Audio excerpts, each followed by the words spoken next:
नमस्कार, स्वागत है आप सभी का छत्तीसगढ़ की खबरों में। मैं आपके साथ निकिता कश्यप। बुलेटिन की शुरुआत में सीधा आपको लिए चलते हैं रायपुर की ओर, जहां मुख्यमंत्री विष्णुदेव साय क्या कुछ कह रहे हैं, आप सुनिए।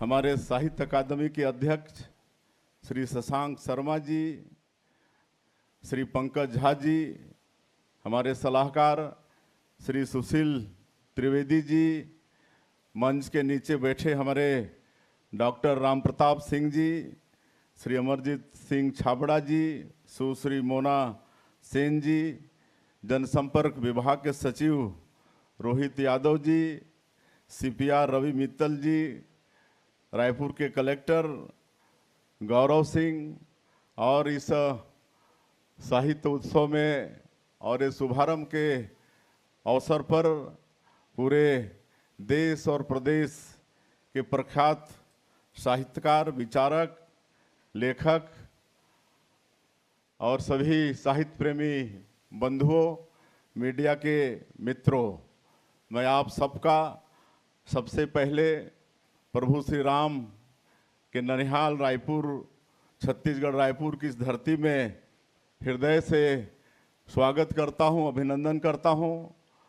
और मैं विशेष रूप से आज के कार्यक्रम के मुख्य अतिथि श्री हरिवंश जी का पूरे छत्तीसगढ़ के तरफ से उनका अभिनंदन करते हैं। उन्होंने अपने कीमती समय निकालकर आज हम लोगों के बीच में पधारे हैं।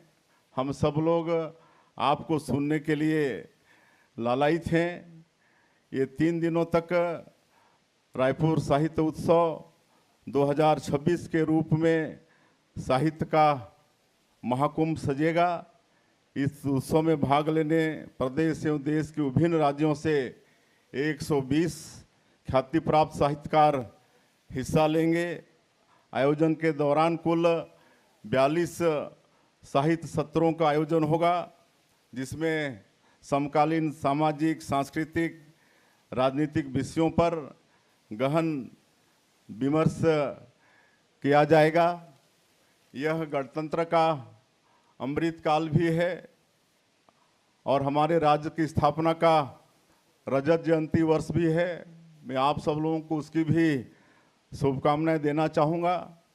यह उत्सव का समय है। लगातार हम लोग अपने प्रदेश में उत्सव मना रहे हैं और 1 तारीख जो स्थापना दिवस था हमारे प्रदेश का, उस दिन हमारे देश के यशस्वी प्रधानमंत्री श्री नरेंद्र मोदी जी हम लोगों के बीच में विराजमान थे। उनके कर कमलों से हमारे प्रदेश के नवनिर्मित विधानसभा भवन का भी लोकार्पण हुआ और एक जो बहुत अच्छा ट्राइबल म्यूजियम का निर्माण हम लोगों ने किया है, जिसमें छत्तीसगढ़ के जनजाति समाज के जो 14 स्वतंत्रता संग्राम सेनानी हुए, उनके क्रांति को सचित्र उसमें वर्णन किया गया है। डिजिटल है। मेरा आग्रह भी होगा कि समय मिले तो ज़रूर नज़दीक में है उसका अवलोकन करने का कष्ट करेंगे। आज के इस सत्र में गणतंत्र के अमृतकाल विषय पर संबोधन डॉक्टर शर्मा जी के द्वारा हुआ, हम सब लोग सुने। हमारी आज़ादी की लड़ाई भी समुद्र मंथन की तरह थी। जैसे समुद्र मंथन की कथा में विष भी निकला और अमृत भी, इसी तरह हमारी आज़ादी की लड़ाई में विष भी आया और यह विष हमारे स्वतंत्रता संग्राम सेनानियों ने पिया और आज़ादी का अमृत आने वाली पीढ़ियों को दिया। आज हम आज़ाद माहौल में गणतांत्रिक देश में रह रहे हैं। उसके पीछे हमारे स्वाधीनता सेनानियों की बड़ी भूमिका है, उनका हम नमन करते हैं। हमारे स्वाधीनता सेनानी लेखक भी थे, पत्रकार भी और वकील भी। माखनलाल चतुर्वेदी जी को लें, उन्होंने बिलासपुर जेल में हुस की अभिलाषा लिखी। मातृभूमि के लिए लिखी गई सुंदर रचना ने लाखों लोगों को राष्ट्र के लिए बलिदान हेतु प्रेरित किया। माधवराव सप्रे जी को लें, यह कहना कठिन है कि उनका स्वतंत्रता संग्राम में योगदान अधिक था अथवा हिंदी साहित्य में ज़्यादा योगदान था। उनके द्वारा लिखी गई एक टोकरी भर मिट्टी को हिंदी की पहली कहानी माना जाता है। पंडित लोचन प्रसाद पांडे जी को लें, इतिहास के नायकों को अपनी लेखनी में जगह देकर उन्होंने स्वतंत्रता आंदोलन को दिशा दी। उस दौर में हिंदी की सबसे यशस्वी पत्रिका थी सरस्वती। सरस्वती में छपना किसी भी साहित्यकार के लिए गौरव की बात होती थी। पद्मलाल पूनालाल बख्शी जी को इसके संपादन की जिम्मेदारी मिली थी, जो बड़ी उपलब्धि है। हमें इस बात की भी खुशी है कि हमने अपने साहित्यकारों की स्मृतियों को संजोकर रखा है। जब भाजपा सरकार थी उस वक्त गांव में त्रिवेणी संग्रहालय तैयार किया गया है। यह संग्रहालय उसी भवन में बनाया गया जहां मुक्ति बोध जी ने अपना कालजयी साहित्य की रचना की थी।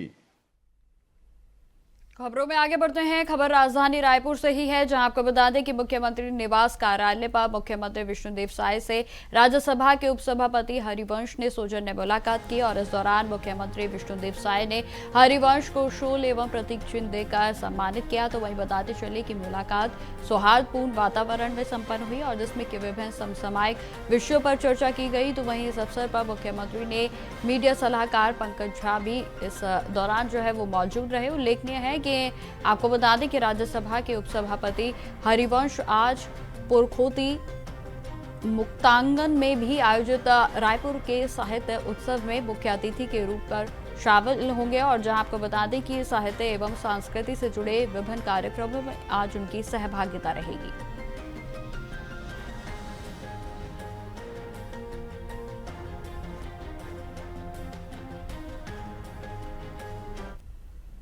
रायपुर में मुख्यमंत्री विष्णुदेव साय से उनके नवनियुक्त सलाहकार आर कृष्णा दास ने उनके निवास कार्यालय पर सौजन्य मुलाकात की। आपको बताते चले कि मुख्यमंत्री विष्णुदेव साय ने दास को उनकी नवीन नियुक्ति पर बधाई दी है और जहां उन्हें पद के दायित्वों और कुशलतापूर्वक निर्वहन करने की शुभकामनाएं भी दी गई। बताते चले कि आर कृष्णा दास जो एक वरिष्ठ पत्रकार हैं और जो कि राज्य शासन के द्वारा मुख्यमंत्री के सलाहकार नियुक्त किए गए हैं। आपको यह भी जानकारी दे दें कि उनके दायित्वों में मुख्यमंत्री को मीडिया से संबंधित विषयों और अन्य महत्वपूर्ण मामलों पर परामर्श प्रदान करना शामिल है।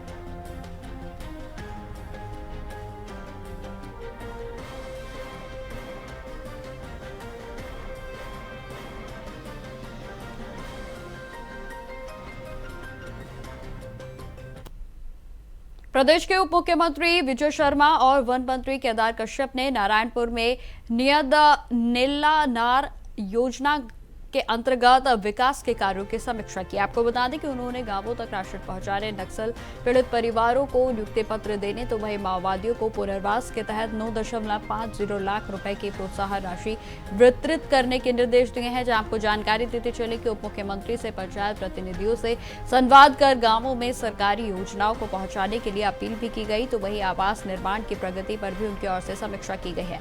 उन्होंने आबुजमाड़ में भी पहुंचहीनी के जो गांव है वहां राशन वितरण, बिजली की उपलब्धता और अन्य विभागों के द्वारा संचालित योजनाओं की निगरानी की और जहां इस अवसर पर अन्य वरिष्ठ अधिकारी और जनप्रतिनिधि भी मौजूद रहे।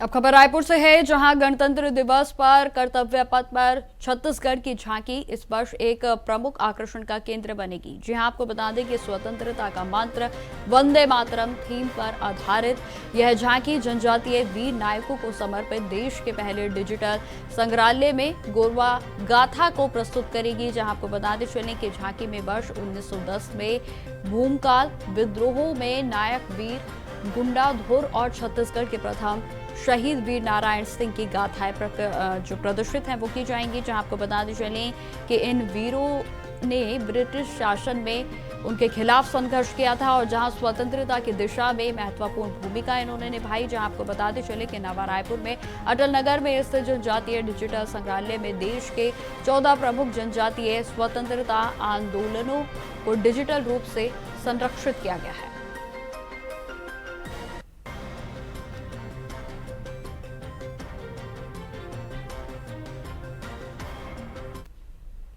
राजधानी रायपुर के पुरखोती नामांकन में आपको बताते चले कि मुक्तांगन परिसर में रायपुर के साहित्य उत्सव का शुभारंभ किया गया है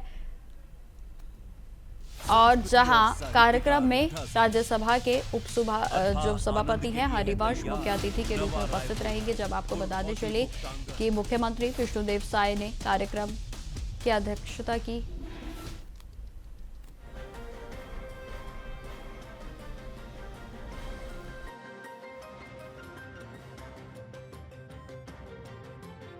छत्तीसगढ़ सहित देश भर से आए साहित्यकारों, कवियों, पत्रकारों और बुद्धिजीवियों ने भाग लिया और जहां उद्घाटन सत्र में साहित्य की भूमिका और सामाजिक चेतना को विचार रखने के लिए आपको बताते चले कि यह 3 दिवसीय साहित्य महोत्सव चलेगा और जिसमें कि तमाम कार्यक्रमों का आयोजन किया जाएगा। बताते चले कि आज और 24 जनवरी को समकालीन महिला लेखन, डिजिटल साहित्य, तो वहीं छत्तीसगढ़ का साहित्यिक योगदान और भारतीय ज्ञान परंपरा जैसे विषयों पर अलग अलग सत्रों में चर्चा होगी।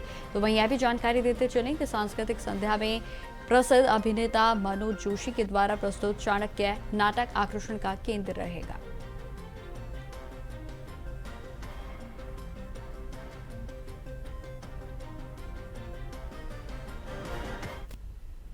खबरों में आगे बढ़ते हैं। अब खबर सूरजपुर जिले से है, जहां ग्राम पंचायत बिशुनपुर में भगवान श्री राम के जन्मोत्सव पर भव्य शोभा यात्रा का आयोजन किया गया। आपको बताते चलें कि आयोजन बड़े ही श्रद्धा और उल्लास के साथ किया गया है और जहां यात्रा में भगवान श्री राम के भगवा ध्वज और जय जय श्री राम के नारों से पूरे तरीके से क्षेत्र गुंजयमान हो गया। तो वहीं बताते चलें कि यह यात्रा ग्राम के प्रमुख मार्गों से होते हुए निर्माणाधीन राम मंदिर में समाप्त हुई और जहां कार्यक्रम के दौरान श्री राम के आदर्शों, मर्यादा, सत्य और धर्म के संदेश को जन जन तक पहुंचाने का प्रयास भी किया गया है।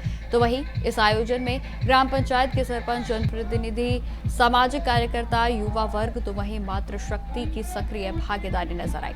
जहां कार्यक्रम शांति और अनुशासन के साथ संपन्न हुआ है, तो वहीं महाप्रसाद वितरण से इस कार्यक्रम को अंतिम रूप दिया गया।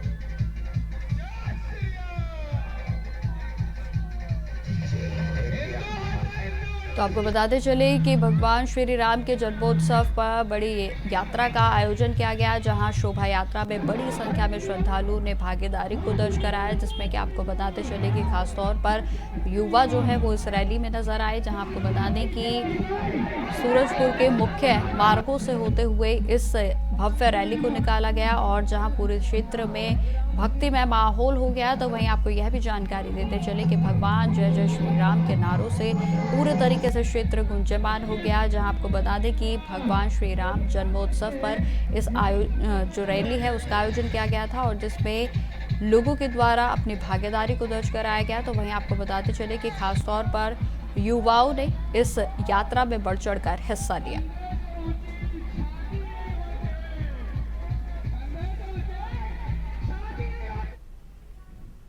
अब खबर धमतरी जिले से है, जहां गो तस्करी के खिलाफ पुलिस को बड़ी सफलता हाथ लगी है। आपको बताते चले कि पुलिस ने गोवंशों को क्रूरतापूर्वक तस्करी कर उड़ीसा ले जा रहे 6 आरोपियों को गिरफ्तार कर लिया है, जहां आरोपियों के कब्जे से कुल 16 गोवंश बरामद कर लिए गए। तो वहीं प्राप्त जानकारी के अनुसार आपको बता दें कि नवागांव खमनापारा के पास कुछ लोग गोवंशों को मारते पीटते हुए नजर आ रहे थे और जहां जिसे गोरक्षकों ने पकड़कर तुरंत पुलिस को इसकी सूचना दी। जहां सूचना मिलते ही पुलिस भी मौके पर पहुंची और जहां सभी आरोपियों को हिरासत में लेकर थाने ले जाया गया। बताते चले कि पूछताछ के दौरान आरोपी गोवंशों को ले जाने से संबंधित कोई भी वैध दस्तावेज प्रस्तुत नहीं कर पाए और जहां इसके बाद पुलिस ने सुखनाथ, सतनामी, सूरज, उत्तम, लोकेश्वर, विजय सेवई, तो वहीं कृष्ण सेवई को गिरफ्तार कर लिया है।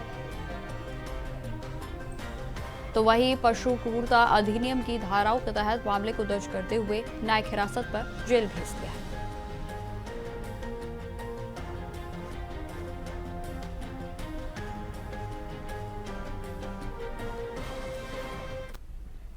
जिला धमतरी में एसपी सर के निर्देशन में गौ तस्करी के खिलाफ लगातार कार्रवाई हो रही है। इसी तारतम्य में थाना सिहावा पुलिस को मुखबिर से सूचना प्राप्त हुई कि कुछ व्यक्तियों द्वारा सांकरा के आसपास गौवंश की अवैध तस्करी कर उन्हें उड़ीसा ले जाया जा रहा है, जिसकी सूचना पर सिहावा पुलिस तत्काल मौके पर पहुंचे और मौके पर 6 व्यक्तियों द्वारा 10 गाय, 6 बछड़ा, 2 बछिया को रस्सी से बांधकर बिना दाना पानी के क्रूरतापूर्वक डंडों से मारते हुए जबरन हाकर उन्हें ले जाया जा रहा था।